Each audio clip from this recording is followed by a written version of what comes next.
महाराज हर्षवर्धन, अब तक आपने देखा।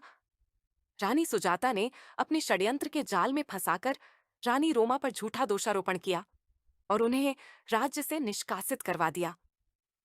परंतु जब वंश वृद्धि की चिंता ने राजमहल को घेर लिया, तब राजगुरु रामानुजम ने रानी सुजाता और नई रानी शालिनी की जांच करवाई।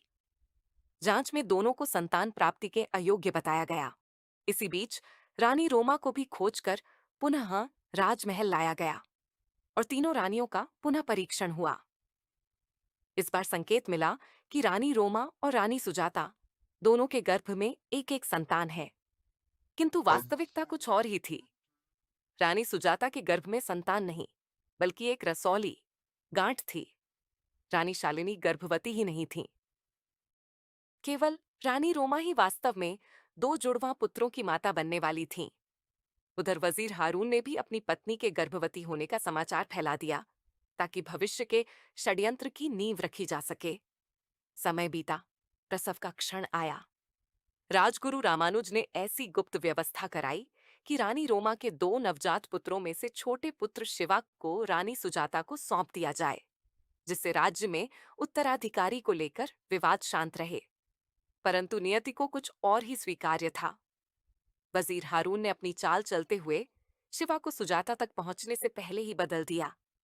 उसने अपने पुत्र कुणाल को रानी सुजाता के पास पहुंचा दिया और असली राजकुमार शिवा को गुप्त रूप से अपने पास रख लिया। यह रहस्य राजमहल की दीवारों में कैद रह गया।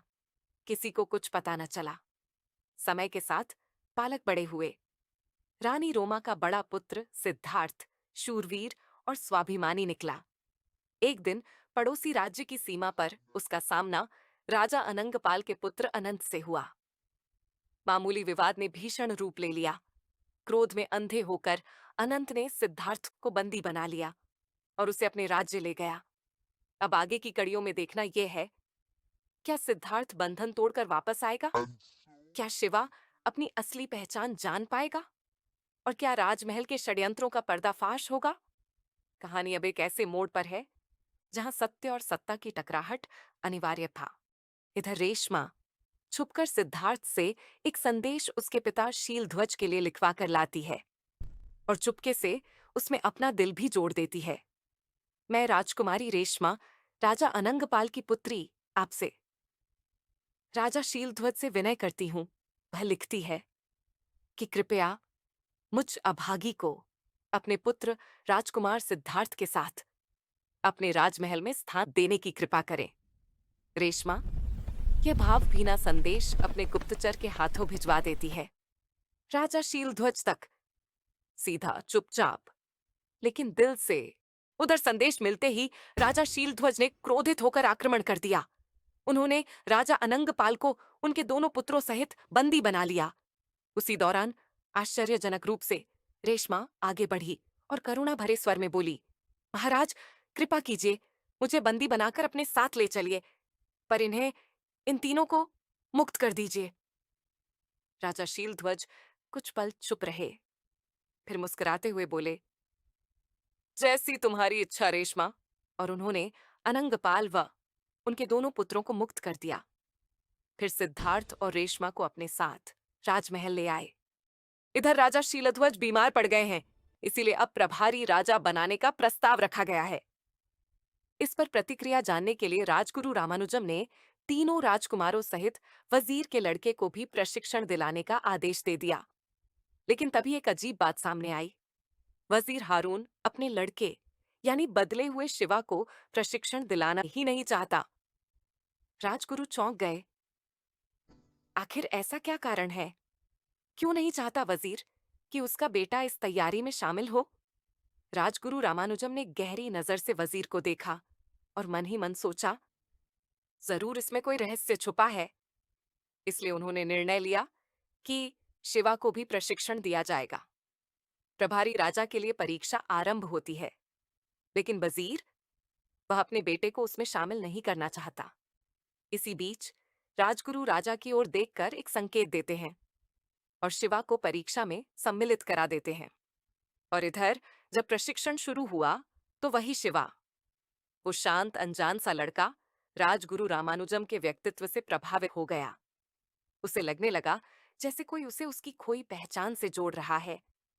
कुछ तो है इसमें जो उसे अपनी ओर खींच रहा है। ऐसा लगा जैसे ये सिर्फ एक प्रशिक्षण नहीं, बल्कि कोई बहुत बड़ी शुरुआत है।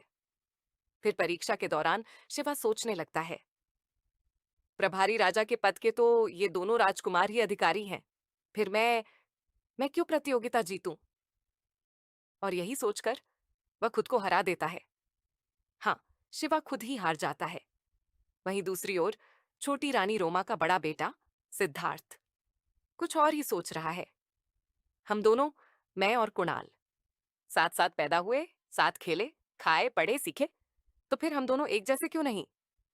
लेकिन कुणाल तो बड़ी मां सुजाता का बेटा है, यानी कि बड़ी मां का पुत्र, तो स्वाभाविक है उसे ही राजा बनना चाहिए। और बस यही सोचकर सिद्धार्थ भी हार जाता है। अंततः प्रतियोगिता में जीतता है कुणाल, और जब कुणाल को राजा बनाया जाता है, वजीर, वो तो खुशी से फूले नहीं समाते। प्रभारी राजा बनकर कुणाल गलत कार्य करने लगता है। राजकुमारी रेशमा को परेशान करता है, कभी कांच के टुकड़ों पर नंगे पांव चलाता है, तो कभी दीवार से लटका देता है। नाक कान काटने का भय दिखाकर वह उसे डरा धमकाकर रख देता है।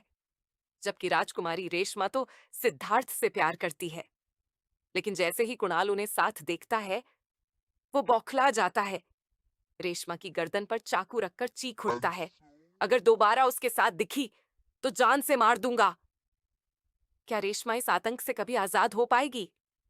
इधर शिवा न्याय की आस लिए कुछ पीड़ित लोगों के साथ राजा के समक्ष उपस्थित होता है। पर अचानक वजीर, हाँ वही वजीर जो उसका पिता है, वह ही उस पर राजद्रोह का आरोप लगा देता है। क्यों? ताकि सबको लगे कि वह देशभक्त है। राजा चौंक जाता है।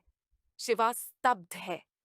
प्रजा सन्न, और वजीर, वह उस क्षण को याद कर रहा है जब शिवा एक रूप बदले हुए योद्धा के रूप में उसके सामने आया था। और तभी से वजीर के मन में प्रतिशोध की आग जल रही है। उसने तो कसम खा ली थी, इस लड़के को खत्म करूंगा। अब वही प्रतिशोध उसे यहां तक ले आया है। वह कुणाल से कहता है, इसको पकड़ो, इसे कारागार में डालो और ऐसा दंड दो जो सदी भर याद रहे। पिता, आप आप ही मुझे दोषी ठहरा रहे हैं। वजीर बस एक शातिर मुस्कान के साथ कहता है, देश के लिए बेटा नहीं, बस दोषी दिखता है। उधर राजगुरु रामानुजम वजीर के इस व्यवहार को देख देख कर भ्रमित हो उठते हैं। यह वजीर अपने ही पुत्र के साथ ऐसा व्यवहार क्यों कर रहा है? क्या इसमें कोई राज है?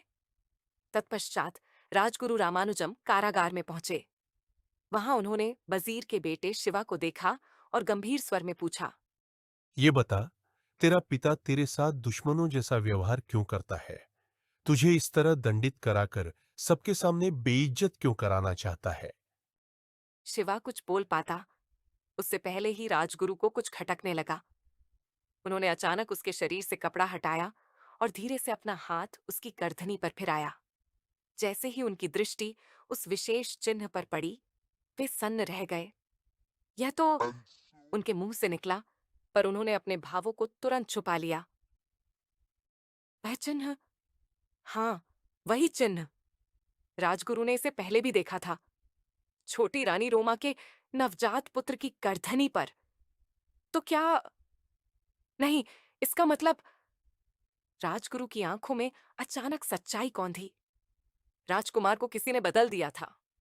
राजगुरु का मन कांप उठा। वजीर हारून ने कपट से अपने ही पुत्र कुणाल को राजगद्दी पर बैठा दिया था। और शिवा, वो तो असली उत्तराधिकारी है, इसीलिए इसीलिए हारून उसे मिटा देना चाहता है।